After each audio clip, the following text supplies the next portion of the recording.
bonsoir à toutes et à tous. Mardi 24 juin 2014, voici l'essentiel de l'actualité en Alsace. L'affaire Vincent Lambert à Strasbourg. Règlement de compte chez les Le Pen au Parlement européen. Et reportage, l'équipe de France de natation a partagé de bons moments avec des jeunes à Mulhouse. À la une de l'actualité, les parents d'élèves de l'école E à Reichstadt sont inquiets depuis quelques jours. Des rumeurs de tentatives d'enlèvement d'enfants rendent l'atmosphère électrique sur place.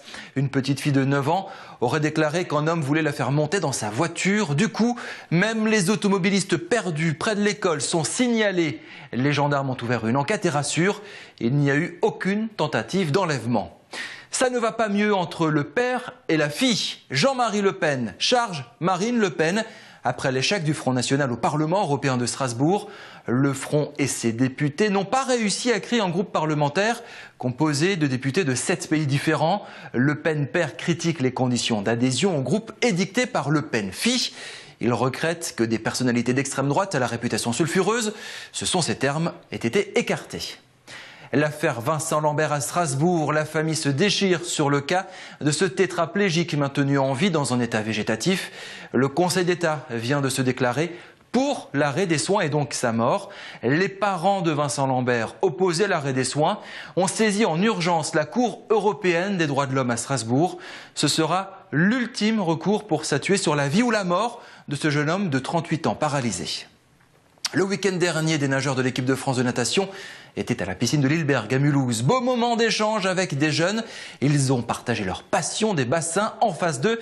Des gamins de 7 à 12 ans et Mathieu Chanvillard. 7 nageurs de l'équipe de France d'un côté, 60 enfants de l'autre et un bassin pour mélanger le tout. C'est la recette de Génération Natation. Le but, faire découvrir la natation comme loisir mais aussi comme sport en impliquant les nageurs de l'équipe de France. Succès garanti, les petits ont les yeux qui brillent, même derrière les lunettes. Ça se passe très bien et je suis contente parce que je vois des professionnels de natation. Je me suis améliorée au crawl, aussi au dos crawlé. On a appris un peu à plonger, on a appris à nager et pas avoir peur. Au programme, 2 heures de jeu, de petits ateliers et d'exercices, entièrement pilotés par 7 membres de l'équipe de France, tous qualifiés pour les championnats d'Europe de cet été, dont Coralie Balmy, médaillée olympique aux Jeux de Londres. Ça coupe vraiment de notre quotidien, ça permet de voir les premiers pas dans l'eau, ça permet de leur donner des petits indices et ils percutent vraiment très rapidement, donc ils savent très vite mettre en place les conseils qu'on leur donne. Donc voilà, ça permet de revenir aux bases, on va dire. Oui, ça change parce que nous, on n'a pas du tout l'habitude d'être avec des enfants, donc forcément, quand on peut transmettre notre passion, c'est vraiment bien. Avec Marseille, Mulhouse était un passage obligé de cette opération de la Fédération française de natation. Premier club d'Alsace, Pôle France et fief du directeur technique national, l'étape était incontournable, mais c'est bien le grand public qu'il s'agissait de toucher. On est sur des gens qui ne savent pas nager, qui n'y sont pas forcément sensibles et qui sont dans le balbutiement de l'approche de l'eau et de la natation.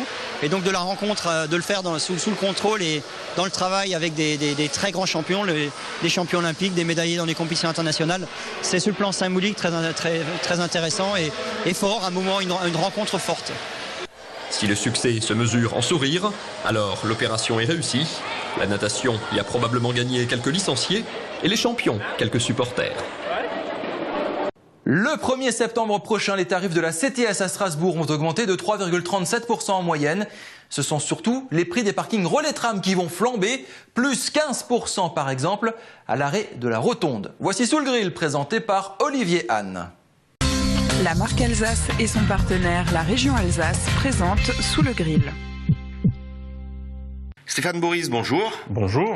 Est-ce que vous appelez toujours à manifester contre la fusion de l'Alsace et de la Lorraine samedi prochain? Et surtout, qui appelez-vous à manifester? Alors d'abord oui, on appelle plus que jamais à manifester. Donc à Colmar, place de l'Ancienne Douane à 15h et à Strasbourg, place du Château à 15h. Qui nous appelons à manifester? Mais qui aiment l'Alsace? Tous ceux qui aiment l'Alsace, hommes, femmes, enfants, artistes, dessinateurs, accessoirement élus. Alors, ça devait être un vaste mouvement, comme vous le dites, appelé à transcender les courants et les partis. Mais aujourd'hui, on a l'impression que c'est devenu politisé et on parle beaucoup plus de manifestations des autonomistes et de l'extrême droite. Pourquoi ?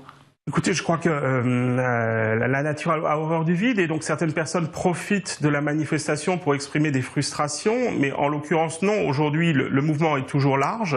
Tout à l'heure, j'avais un artiste qui m'appelait, qui me demandait s'il pouvait installer un stand, il sera le bienvenu. Je lui ai pas demandé sa carte, vient qui veut, vient qui aime l'Alsace, vient qui a envie qu'elle ne soit pas diluée. Alors vous avez aujourd'hui l'étiquette UMP, est-ce que vous vous sentez soutenu par votre parti ? Écoutez, d'abord c'est une manifestation hors UMP, il faut être très clair. Ensuite, il y a effectivement des gens dans l'UMP qui sont pour la fusion, d'autres qui semblent contre. Les parlementaires alsaciens ont, me semble-t-il, écrit une tribune très claire là-dessus. Et en l'occurrence, j'invite effectivement les adhérents de cette formation politique, de ma formation politique à venir, et j'invite les élus à venir, mais j'invite aussi les élus des autres formations politiques à venir s'exprimer, à venir soutenir un projet, en tout cas un autre projet pour l'Alsace. Alors si on regarde un peu les réseaux sociaux aujourd'hui, on évoque une démobilisation de personnes pourtant opposées à la fusion, qui souhaitaient venir, mais qui ne veulent pas être récupérées. Vous les comprenez ? Alors ça, c'est, vous savez, hein, quand on veut régner, il faut diviser. Je crois qu'un certain nombre de réseaux ont fait circuler tous les bruits possibles et imaginables. Il semblerait même que le loup des Vosges viendrait peut-être manifester avec nous, et manger les derniers grands hamsters. Non, plus sérieusement, il n'y a pas de démobilisation aujourd'hui. Par contre, il est vrai que le gouvernement fait passer une loi entre le mondial et les vacances et que c'est pas simple de mobiliser à ce moment-là. Alors à quel niveau justement considérez-vous que ce sera une réussite, ces manifestations ? J'ai envie de vous faire une réponse de Normand, bien qu'on fusionne pas avec la Normandie. Mais plus il y aura de personnes, plus ce sera une réussite. Non, je n'ai pas aujourd'hui de données chiffrées. J'aimerais qu'il y ait plusieurs centaines de personnes, voire plusieurs milliers. Mais il viendra qui voudra, parce que le combat n'est qu'un début. Il y a une première étude à l'Assemblée. Il y aura ensuite peut-être une deuxième loi. Et il peut se passer plein de choses en politique. Quelle sera la suite ? Est-ce que les Alsaciens sont capables d'être des Bretons et de mettre des bonnets rouges ? Alors ce sera très intéressant parce que figurez-vous qu'il y a une manifestation en Bretagne le 28 juin également et les médias nationaux vont forcément comparer la mobilisation en Alsace et la mobilisation en Bretagne. Est-ce que les Alsaciens peuvent mettre une coiffe rouge ? Elle existe déjà historiquement. Plus sérieusement, au-delà de la couleur, comme je vous le dis, les Alsaciens doivent venir ce jour-là en rouge, en blanc, quelle que soit leur couleur à eux, pour dire effectivement qu'ils ne veulent pas d'une fusion bâclée, d'une fusion où on ne leur demande pas leur avis, et d'une fusion qui ne fera aucune économie. Stéphane Maurice, merci. Merci. La marque Alsace et son partenaire, la région Alsace, vous ont présenté Sous le grill. La météo régionale, Wassila Moussaoui. La météo, avec le groupe Stylé, qui depuis plus de 45 ans souffle le chaud et le froid pour votre confort.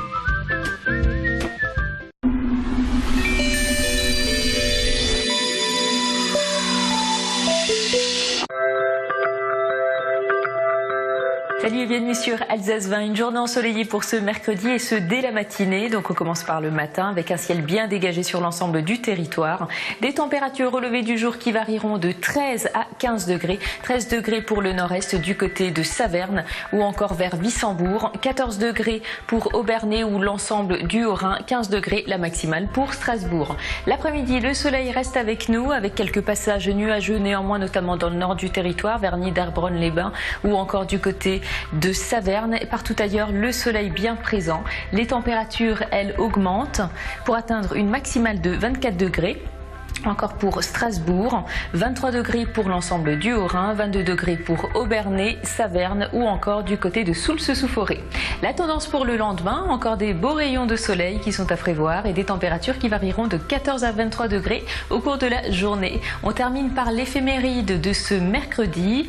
Nous fêtons la Saint-Prosper. Le soleil se lèvera à 5h27 pour nous quitter à 21h35. Je vous souhaite de passer un excellent moment sur Alsace.